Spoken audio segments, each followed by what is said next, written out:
Hello, I'm Maciej Mikos, and you're watching World Talks. Ukraine will not be mentioned in the final communique after the upcoming NATO summit in The Hague, Western officials claim. The invitation to NATO is not on this year's summit agenda either. And to talk about it and more, we're joined by Vitalii Rishko, expert in defense and international relations and Ukraine program coordinator at the Global Governance Institute. Good afternoon. Good afternoon, and thank you for the invitation.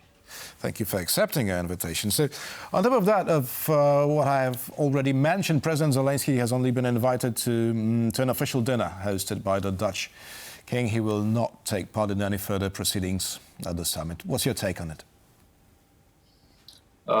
I think that there was no reason not to invite Zelensky to the regular meeting of the NATO summit, because it is a normal practice of NATO that sometimes non-NATO members are joining the summit and are present at the hearings. So it's not only about Ukraine, but also NATO's partners in the Indo-Pacific, let's say Japan, South Korea, and other countries.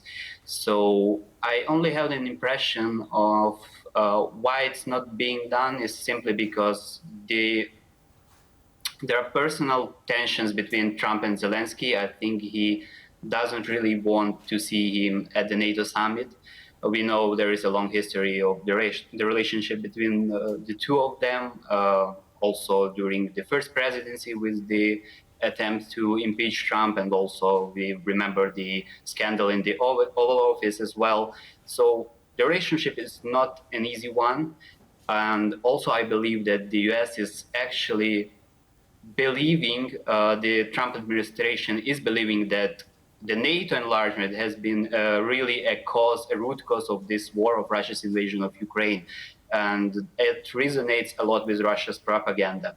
So Trump administration still believes that the negotiations are possible, so they don't want to give any mixed signals about that to Russia, about Ukraine's participation and maybe potential membership at the NATO alliance.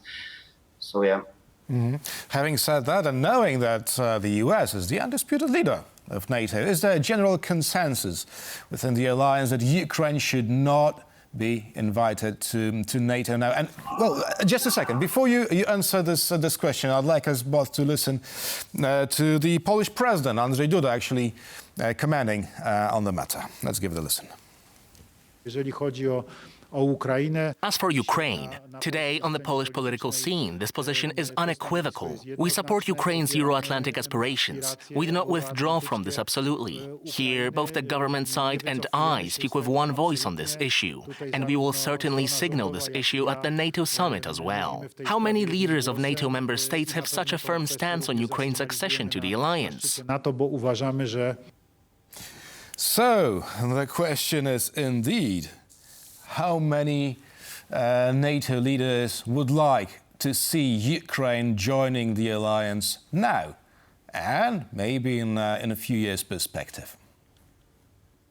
So, as a matter of fact, there is quite considerable amount of countries who support Ukraine's NATO membership, especially those that are in a close proximity to Russia, right? Because they understand that Ukraine right now is a frontline state of European defense, and they certainly support Ukraine's membership.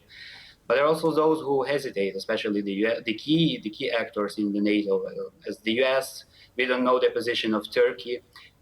We know there is Hungary, now Slovakia as well. So all the questions regarding NATO enlargement are being made by the consensus. So it's not even that the issue is not at the table, it's not on the agenda, but it's simply not possible at this moment, considering these sort of political divergences. Right.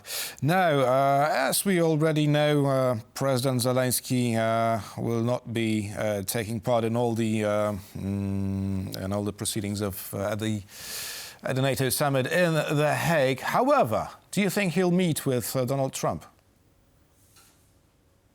Well, as I've said, the relationship between the two is not really good one. So, and also, judging by all the efforts of the US administration to actually promote the peace talks, I think that the issue of Ukraine is becoming actually very, very toxic to Trump personally and to the US in general because, well, it does cause certain harm to his image because if we remember all his claims that he is going to be a great peacemaker, and we see that it doesn't work, and it doesn't work because he is not willing to use all the leverage and power that the US has over Russia. So we see he's hesitating about sanctions, he's hesitating about military aid to Ukraine. Well, we had this statement of Secretary of Defense Pete Hegseth, who said that the next U.S. budget will cut military aid to Ukraine significantly. You are absolutely right. Nevertheless, President Zelensky does not want to go there to ask for more help. President Zelensky wants to go there to purchase more weapons to defend Ukrainian cities from the US. So that's the point, whether Donald Trump sees it as a good or bad business, using his own terms. Well, actually, I guess that there shouldn't be any problem for that, because obviously, if the US is willing to, as they claim, as they state and express their desire actually to shift and rebalance their resources towards Asia and elsewhere and not focusing on Ukraine, there I don't see any issue of why Ukraine cannot buy those weapons.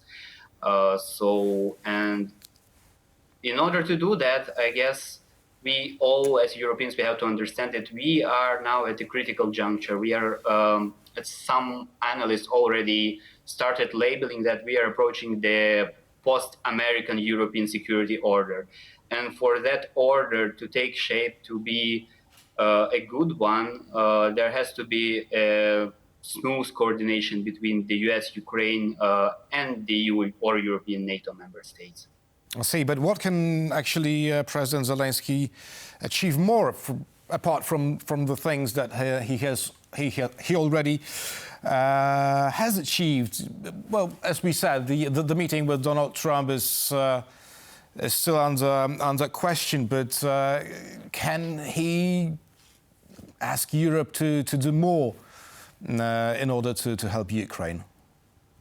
Well, indeed, and Europe is doing more. And I think the key point of the NATO's Hague Summit is to actually to show the Americans that, look, we are here, and to demonstrate all the progress that they've made through these years. So, because since 2022 and up till now, the EU has also, so European, let's say, NATO members, they've achieved critical results, which is also helpful for NATO. So there's a couple of vital strategic documents that lay the groundwork for building European defense capabilities, which are autonomous from the American ones.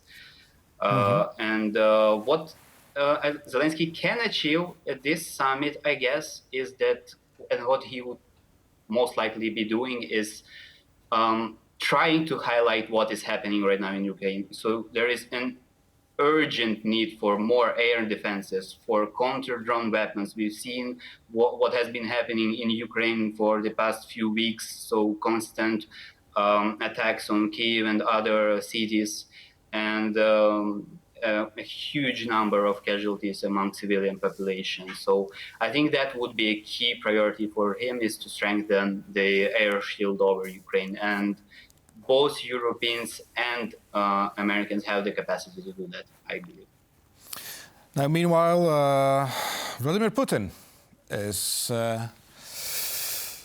well, he has just commented on recent events that he would be ready to meet with President Zelensky, but only to conclude negotiations, peace negotiations between the two states. Now, how sincere, in your opinion, are such declarations?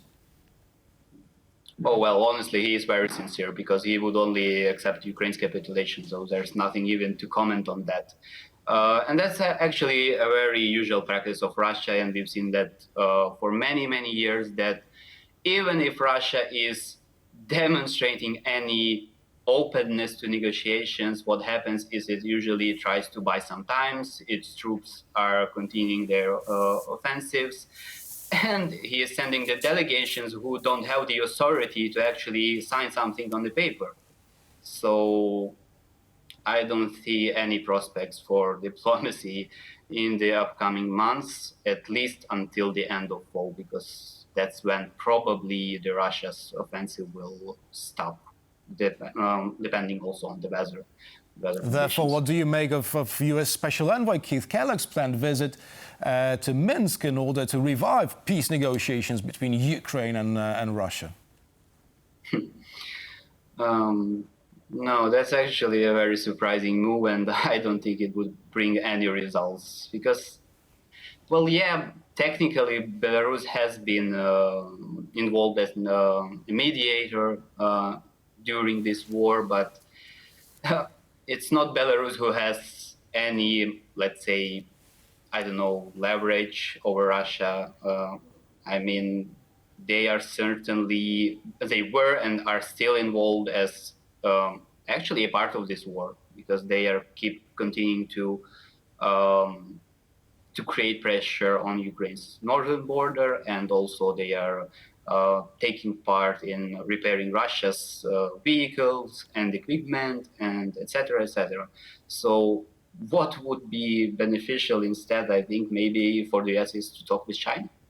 I guess China has more leverage over Russia, and we all know it. But will Russians be happy to have China as a peace broker? Certainly not, I guess. We've seen also these, I can't remember whether those were leaks from the Russia's intelligence services that China is indeed preparing some sort of invasion of Russian territory in the Far East. Whether militarily or, I don't know, by using some sort of political and economic coercion when the right moment comes. Ukraine Program Coordinator at the Global Governance Institute, expert in defense and international relations, Vitalii Rishko was our guest this afternoon. Thank you very much. Thank you very much. And thank you for watching and stay with us for much more here on TVP World.